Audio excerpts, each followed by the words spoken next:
Hello my friends once more. Welcome back to another video. Now, while I was traveling across Slovenia the other day, I got very interested in the history of some of the cities here. Quite few show connections to ancient Romans that either established or developed them, and it got me thinking, what other cities did they establish here in our beloved Balkans? So for today, we will take a look at some of these cities that were established by the ancient Romans.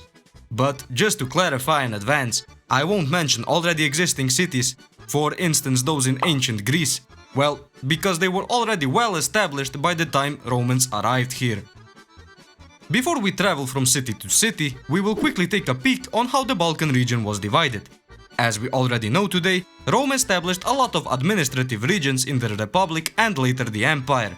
This provided them with better economy and stability, and the same was done in modern-day Balkans. Now, I won't dive too deep into their history, just a quick mention for you guys to understand it a bit better. The territory of the 10th region of Venetia and Istria was not a province, but rather a region of the Italian peninsula. It was established in the year 7 AD and it occupied parts of modern-day Croatia, Italy and Slovenia. Next up is the province of Illyricum, conquered by Rome in 168 BC after the Third Illyrian War. It became a Roman province in 27 BC, and after several Roman incursions into the mainland at the end of the 1st century BC, Pannonia was also incorporated into the province. But due to constant uprisings and revolts by the locals, Illyricum was eventually dismantled and two new provinces were established, Dalmatia and Pannonia, likely between 6 and 9 AD, though the exact date remains unclear. For today, I will use these two terms just to avoid confusion for you guys. The province itself included parts of modern-day Albania, Bosnia and Herzegovina, Croatia, Kosovo, Montenegro, Serbia and Slovenia. Before we move inland, let's quickly mention the province of Epirus. It was a part of a larger province of Macedonia from 146 BC until 27 BC, when it was separated alongside the province of Achaia into a senatorial province of Achaia. During the early 2nd century AD, it became its own province and it was located on the territories of modern-day Albania and Greece. Next up is Mysia. It became a Roman province in 6 AD after long years of battling Gallo-Dacian tribes across the Danube River, and it served as a front line for future Roman incursions into Dacian territory. In 87 AD, it was reorganized into two new provinces, Mysia Superior and Mysia Inferior, due to regular Dacian attacks.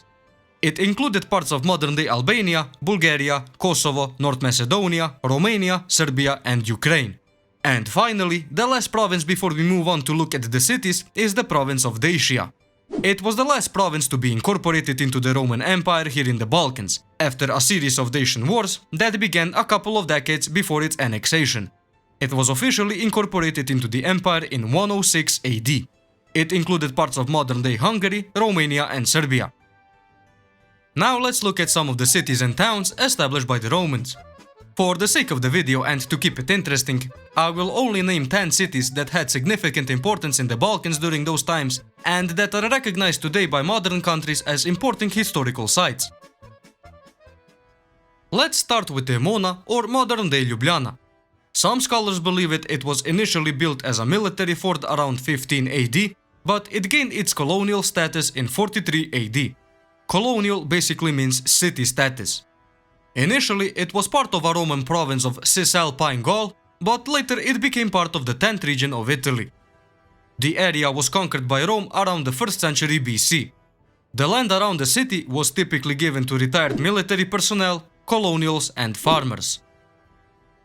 We will continue down the Adriatic coast and stop at the Istrian peninsula in the city of Pola, or modern-day Pula.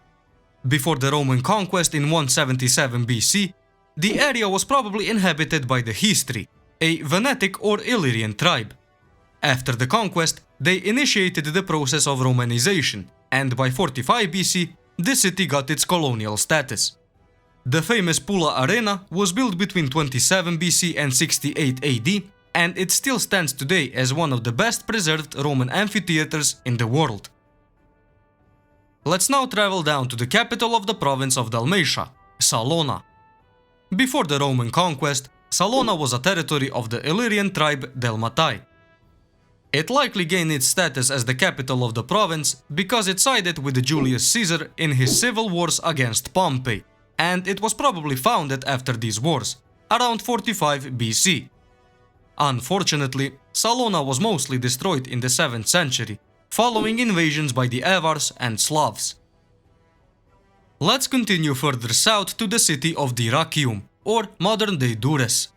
When the province of Epirus Nova was established in the 4th century AD, Dyrrhachium became the capital of a new province.